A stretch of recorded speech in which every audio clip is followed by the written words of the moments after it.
Jésus-Christ est le même hier, aujourd'hui et éternellement.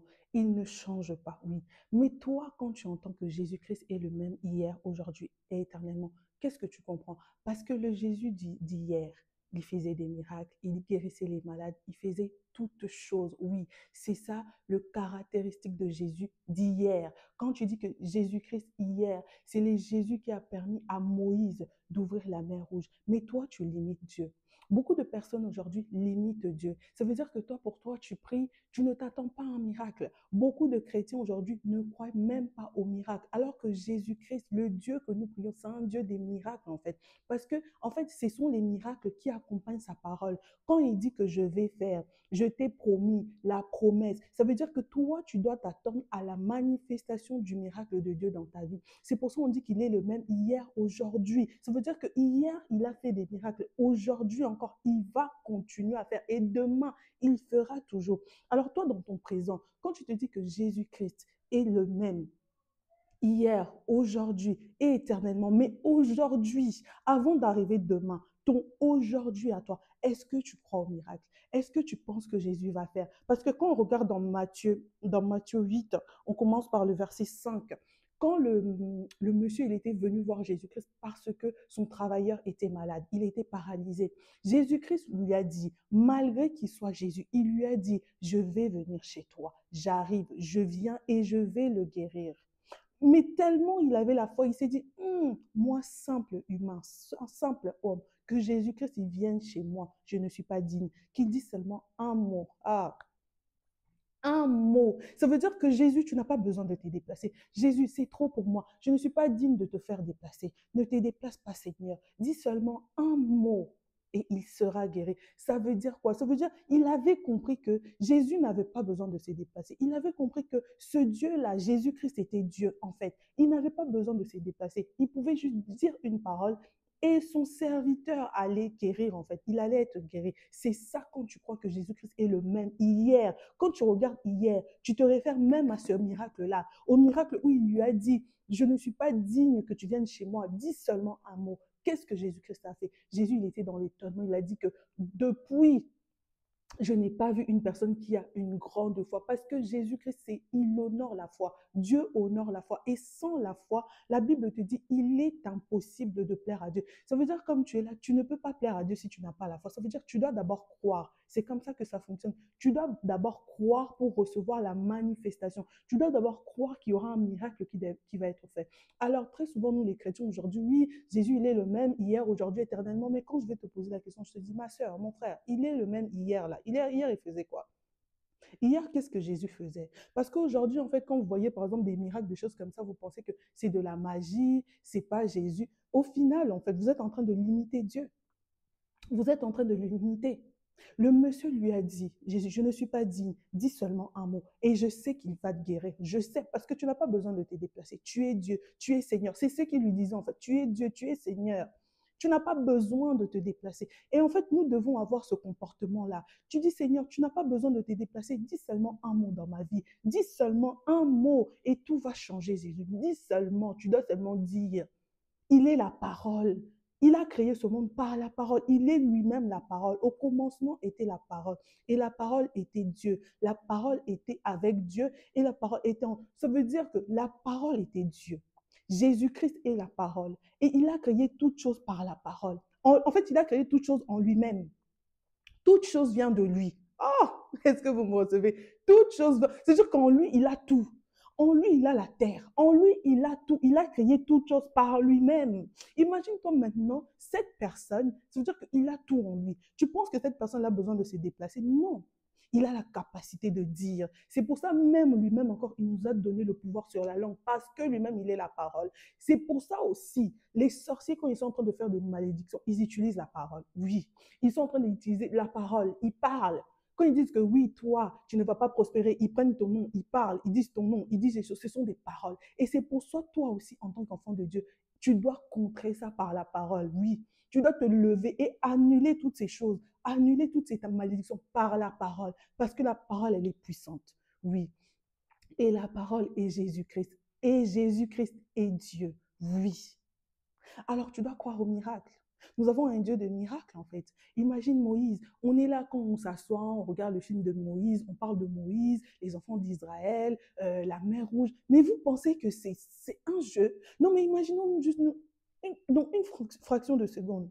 Ça veut dire que un homme qui se lève avec un bâton, il tend le bâton et la mer s'ouvre. C'est pas une rivière, hein? C'est pas une rivière, c'est la mer. La mer est s'ouvre. Si c'était même l'océan allait s'ouvrir.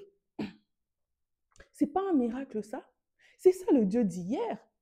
Le Jésus d'hier, là, il est le même aujourd'hui. Et hier, c'est ça ce qu'il faisait hier. Alors, tu dois croire dans ta vie. Chaque chrétien, tu dois croire. Quand tu vois un miracle, ne donne jamais ce miracle-là au diable. Ne dis pas, non, ça c'est le diable, ceci, cela. Non. Et c'est pour ça, quand les pharisiens ont vu que Jésus-Christ faisait des miracles, ils lui ont dit qu'il utilisait, il chassait les démons par Belzébul. Mais est-ce que Satan peut chasser Satan? Ça n'a pas de sens. Arrêtez de donner le crédit de Dieu au diable, au Satan, au ceci, c'est là, à la magie. Vous, quand c'est la magie, là, vous y croyez. Quand vous voyez que c'est la magie, que vous savez que non, ça, c'est un magicien, c'est un marabout, ceci, cela, vous y croyez. Mais quand il y a un miracle qui a été opéré, mais on dit que c'est Jésus qui a dit, qui a fait, vous y croyez pas. Pourquoi? Et c'est vous encore qu'on voit dans les églises, vous êtes en train, oui, Jésus-Christ est le même aujourd'hui, hier, éternellement. Non. Je veux te poser la question. Quand tu dis que Jésus est le même hier, aujourd'hui, éternellement, hier, là, il était comment? Retournons d'abord en arrière. Hier, Jésus était comment? Parce que vous aimez trop limiter notre Seigneur à hier. Mais même si vous le limitez à hier, là, hier, il était comment? Pour qu'il soit comme ça aujourd'hui. Parce que moi, je sais que si Jésus a fait des miracles hier, il va le faire aujourd'hui. Il continue à faire aujourd'hui. Et demain aussi, il va le faire. Parce qu'on ne peut pas le limiter. Il est dans l'éternité avant, aujourd'hui et après. Nous, on va passer, mais lui, il reste dans l'éternité. Vous comprenez? Alors, quand tu dis que Jésus-Christ est le même hier, tu dois croire que hier, c'est celui qui a levé, donc c'est celui qui a ouvert la mer Rouge, c'est celui qui a ouvert les yeux de l'aveugle. Moi, aujourd'hui, je peux me lever, je prie pour une personne. Ça veut dire que je prends de la terre, je mets de la salive, je prie pour une personne, cette personne ouvre les yeux. Vous allez dire quoi? C'est pas Jésus. Vous allez dire non, elle a de la magie, elle a ceci, cela, voilà, elle commence à faire n'importe quoi. C'est ce que vous allez dire. Mais vous oubliez que c'est ce que Jésus-Christ faisait. Vous oubliez que dans sa parole, il nous a dit qu'on allait faire plus que lui. Oui, Dieu nous a dit qu'on allait faire plus que lui. Et en plus de ça, nous avons le Saint-Esprit en nous maintenant. Il nous a envoyé le Saint-Esprit. C'est-à-dire que nous avons sur nous et en nous. Avant les hommes de Dieu, avant les personnes qui ont marché avec Dieu, avaient l'Esprit de Dieu sur eux. Mais nous, il nous a maintenant envoyé l'Esprit qui soit en nous, qui va nous révéler des choses qui ne sont même pas écrites. Sachez que le Saint-Esprit nous révèle même des choses qui ne sont même pas écrites. C'est-à-dire que quand tu lis, lui-même, il t'ouvre l'Esprit pour que tu vois les choses que tu ne peux pas voir, pour que tu vois les choses qui ne sont pas écrites dans la parole. Il te révèle ça, des révélations. Jésus-Christ est le même, hier, aujourd'hui et éternellement. Il ne change pas. C'est le Dieu qui fait des miracles. C'est le Dieu de l'impossible. Comme j'ai toujours dit, moi, je l'appelle le Dieu de l'impossible de ma vie. Moi, comme je suis là, comme quelque chose commence à me faire pleurer, je commence à dire, Seigneur Jésus, je te laisse. Je laisse ça à toi. Je laisse ça à Dieu. Fais comme tu veux. J'ai dit, Seigneur, c'est toi qui m'as mis dans ça. Alors, occupe-toi de ça, mon Dieu. Moi, je ne peux pas souffrir. Je suis ta fille. Même quand j'ai peur, je dis, Jésus, je suis ta fille, oh. Je suis ta fille, Seigneur. Je ne peux pas. Il a dit, venez à moi, vous tous qui êtes fatigués, chargés. Il y a beaucoup de personnes qui sont fatiguées de la vie. Il y a beaucoup de personnes qui sont chargées.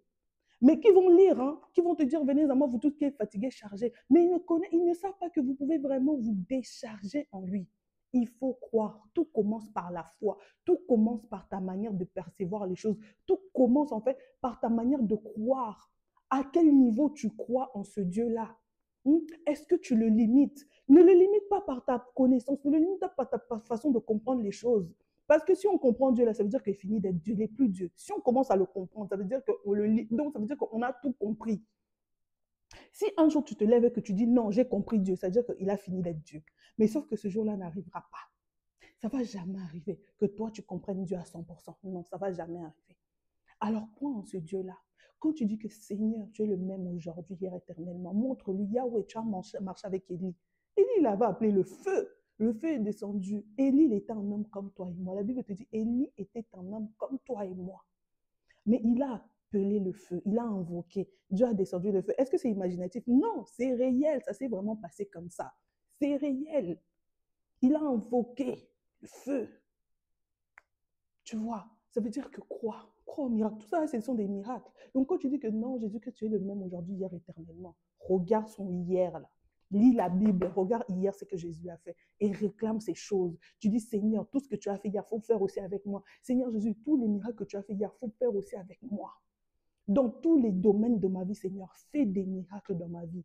Fais aussi avec moi. Oh, tu as ouvert les trucs, tu as fait ceci, cela, les aveugles, les boiteux. Seigneur, fais ça dans ma vie.